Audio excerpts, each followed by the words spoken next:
Il existe une vérité que les femmes n'admettent jamais, une vérité qui les poursuit en silence longtemps après que le moment est passé. C'est cette prise de conscience glaciale qui ne vient pas lorsqu'elle blesse un homme toxique, ni lorsqu'elle repousse un homme faible, mais lorsqu'elle blesse un homme qui était réellement bon pour elle, un homme présent, attentionné, à l'écoute, protecteur, soutenant et aimant sans condition. Et la peur la plus profonde qu'elle porte en elle, celle qui s'infiltre dans sa poitrine tard le soir, c'est celle-ci.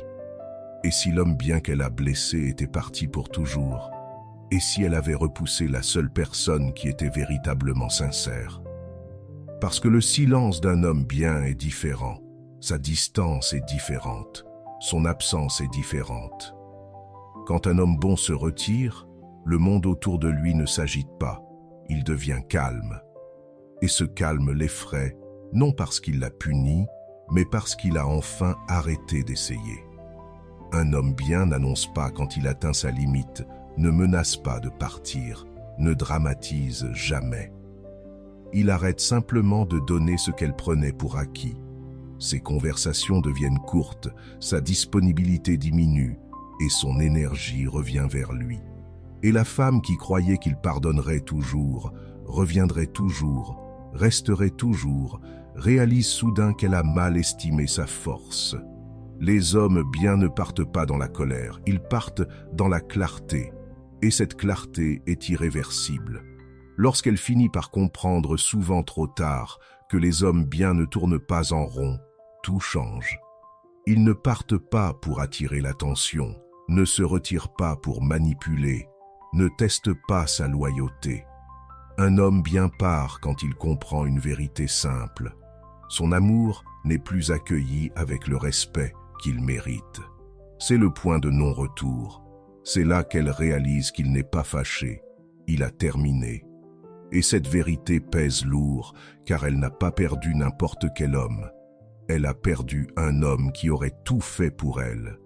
Ce qu'elle craint encore plus que de le perdre, c'est de perdre tout ce qui venait avec lui. Un homme bien ne donne pas seulement de l'amour. Il donne de la bonté, de la loyauté, de la patience, une sécurité émotionnelle que l'argent ne peut pas acheter et que la beauté ne peut pas remplacer. Il donne un sentiment de maison, de calme, de sincérité. Elle se souvient de tout, sa façon d'écouter, de la rassurer, de la faire rire lorsqu'elle était brisée, de stabiliser son chaos. Elle se souvient de la facilité à s'ouvrir à lui, de la confiance naturelle qu'il inspirait, du sentiment de sécurité qu'il apportait. Et soudain, elle comprend l'ampleur de sa perte. Elle n'a pas juste perdu un homme bien, elle a perdu l'accès à la bonté elle-même, à une bonté qu'elle croyait acquise. Cette vérité ne disparaît pas. Elle persiste, elle fait mal, elle hante. Parce qu'au fond d'elle, elle sait qu'un autre homme pourrait prendre sa place, mais jamais son cœur. Ce que les femmes craignent le plus, après avoir blessé un homme bien, ce n'est pas sa colère, c'est son silence. Le silence d'un homme bien n'est jamais un jeu, jamais de la manipulation. Il est définitif. Il signifie qu'il n'a plus rien à donner, plus rien pourquoi se battre, plus rien à expliquer. Et cela l'effraie plus qu'un cri. Un homme qui crie est encore impliqué. Un homme qui argumente essaie encore d'être compris. Un homme qui s'explique veut encore réparer. Mais un homme qui se tait, qui se retire, qui reprend son énergie avec calme et lucidité, est un homme qui a accepté la fin, dont le cœur s'est fermé, non par vengeance, mais par respect pour lui-même. Et c'est ce silence qui la terrifie le plus, car elle sait qu'elle en est la cause.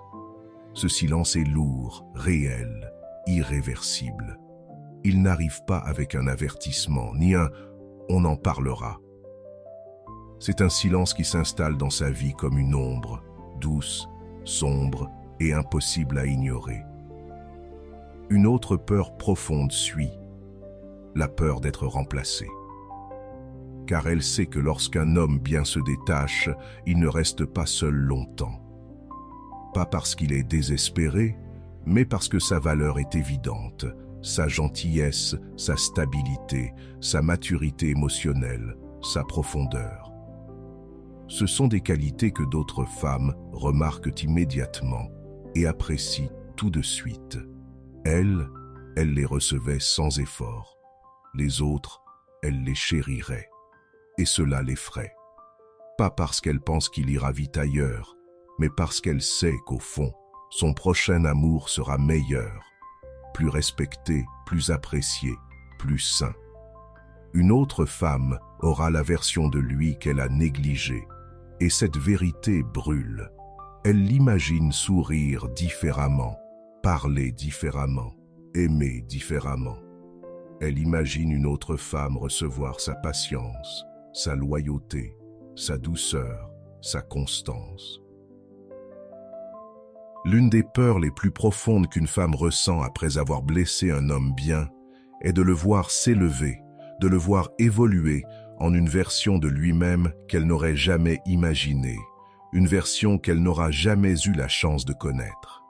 Parce que quand un homme bien est blessé, il ne reste pas brisé. Il se reconstruit.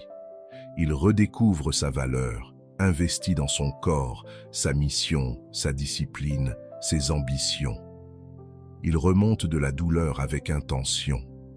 Et quand il se relève, il ne se contente pas de guérir. Il se transforme. Sa confiance s'aiguise, ses limites se renforcent, ses standards montent, son énergie cesse d'aller trop aux autres pour n'aller qu'à ceux qui le méritent.